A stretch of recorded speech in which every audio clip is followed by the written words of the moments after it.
اقتصادی ایمرجنسی کی تیاریاں جو ہیں وہ تقریباً مکمل کر لی گئی ہیں۔ ٹائم میگزین نے عمران خان کے تمام بیانیوں کی ایسی کی تیسی پھیر دی ہے کہ زمان پارک جو ہے وہ ماہ رمضان میں بھی ناچ گانے کا مرکز بن چکا۔ بسم اللہ الرحمن الرحیم۔ ناظرین، میں ہوں آصف بٹ اور آپ دیکھ رہے ہیں ہمرا نیوز۔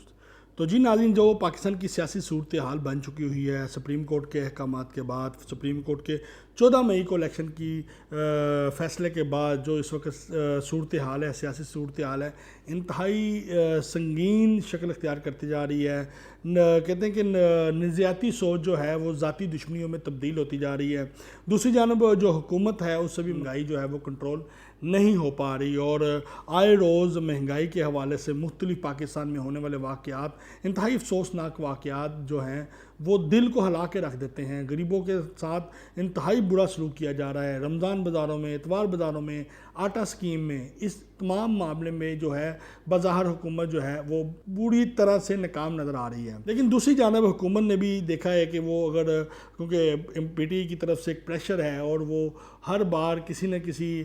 طرح سے حکومتی جو احکامات ہیں، جو حکومتی اقدامات ہیں، ان کو ناکام کرنے کی کسی نہ کسی جگہ پہ کوشش کرتے ہیں، کمپین کرتے ہیں، میڈیا کمپین کرتے ہیں۔ تو اس حوالے سے حکومت نے بھی ایک فیصلہ کیا ہے کہ انہوں نے سوچا ہے کیوں نہ ہم اقتصادی ایمرجنسی جو ہے وہ نافذ کر دیں، اور اقتصادی ایمرجنسی کی تیاریاں جو ہیں وہ تقریباً مکمل کر لی گئی ہیں، اور پی ٹی آئی کی اس دوران جو پی ٹی آئی کی جو الیکشن کی تیاریاں ہیں وہ بھی ادھوری رہ جائیں گی۔ اور 14 مئی کو الیکشن سے حوالے سے پی ٹی آئی جو ہے وہ خود بھی ڈبل مائنڈ کا شکار ہے کہ الیکشن ہوں گے کہ نہیں ہوں گے، لیکن وہ اپنی جو تیاری ہیں، حکمت عملی ہے وہ اپنائی ہوئی ہے، لیکن وہ جوش و خروش جو ہے وہ نہیں نظر آ رہا۔ ابھی انہوں نے اپنے امیدواروں کا تعین کرنے کا فیصلہ کیا ہے، لیکن وہاں پہ بھی ڈبل مائنڈ جو چیزیں ہیں وہ نظر آ رہی ہیں، اور خاص طور پہ امیدواروں کی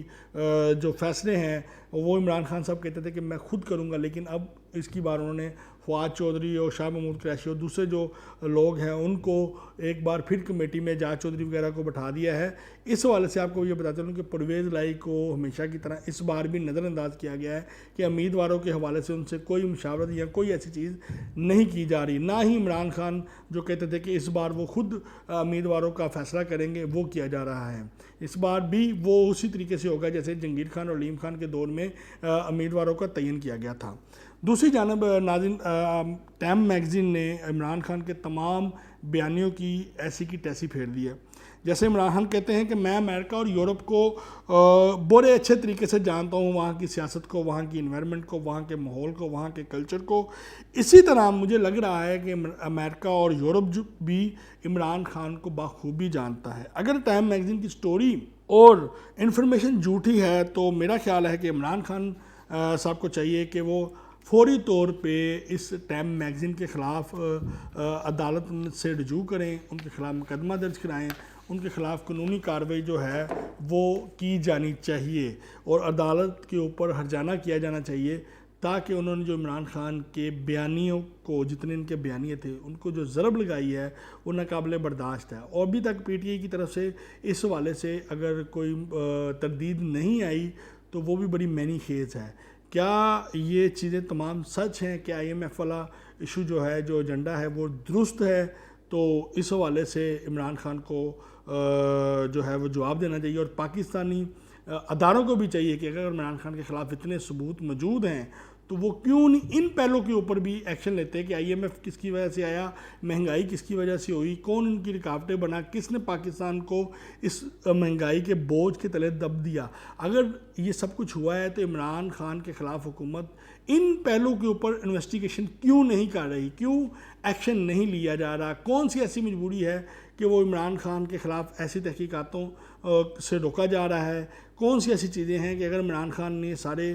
چیزیں کی ہیں ان کے اوپر ریفرنس تیار کر کے عدالتوں میں اور احتسابی محکموں میں کیوں نہیں بھجوائے جا رہے؟ ایک بات جو سب سے اہم ہے، میں آج کرنا بھی چاہ رہا ہوں، پہلے بھی کرتا رہتا ہوں، کہ زمان پارک جو ہے وہ ماہ رمضان میں بھی ناچ گانے کا مرکز بن چکا ہوا ہے۔ میں اکثر رات کو بھی جاتا ہوں، سحری کے ٹائم بھی ادھر سے گزر ہوتا ہے، افطاری کے بعد بھی ادھر سے گزر ہوتا ہے، تو افطاری اور سحری کے بعد 24 گھنٹے نا یہاں پہ گانے اور ڈول دھمکے جو ہیں نا وہ جاری رہتے ہیں۔ رات بھر ہماری فیملیز کی بچی، خواتین جو ہیں، جو مختلف کسی نہ کسی کی ماں، بہن، بیوی تو ہے نا، بیٹی تو ہے نا، وہ غیر مردوں کے ساتھ بڑی تعداد میں وہاں پہ موجود ہوتی ہیں اور غیر مردوں کے ہمراہ عمران خان کی سیکیورٹی پہ معمول رہتی ہیں اس کی حفاظت کے لیے. ایسی کون سی چیز ہے کہ جو رات بھر خواتین بھی مردوں کی طرح مردوں کے کیمپوں میں ٹھیک ہے وہ مردوں کے ساتھ جہاں پہ سگریٹ نوشی کی جا رہی ہوتی ہے, گالی گلوچ کی جا رہی ہوتی ہے, ٹھیک ہے, ایک دوسرے کے خلاف بکواس کی جا رہی ہوتی ہے, وہاں پہ خواتین بھی موجود ہوتے ہیں اور جیسے جیسے فقرے وہاں پہ کسے جاتے ہیں وہ عورتوں کے سامنے ان کی موجودگی میں ایسی سی باتیں ایسی سی تلفظوں کی ادائی کی جاتی ہے کہ عام بندے کا بھی سر جو ہے وہاں شرم سے جھک جاتا ہے. اور یہ خواتین جو ہیں یہ وہاں پہ موجود ہوتی ہیں اور وہ فقرے, وہ گالیاں, وہ گلوچ, وہ سگریٹ نوشی برداشت کر رہی ہوتی ہیں اور ان کو کون سی ایسی مجبوری ہے کہ وہ یہ تمام چیزیں برداشت کرنے پہ مجبور ہیں. حکومت نے 14 مئی کے عدالتی فیصلوں کے حوالے سے آئینی اور قانونی طریقہ کار کے مطابق وکلاء کی ڈیوٹیز لگانی شروع کر دی ہے. 14 مئی کو الیکشن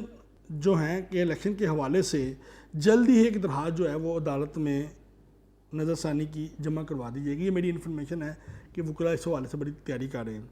اور جس سے پی ٹی آئی کے لوگوں کے جو اب خواب دیکھ رہے ہیں 14 مئی کو الیکشن کے وہ چکنا چور ہو جائیں گے, جس میں فل کورٹ بینچ کی درخواست بھی ساتھ کی جائے گی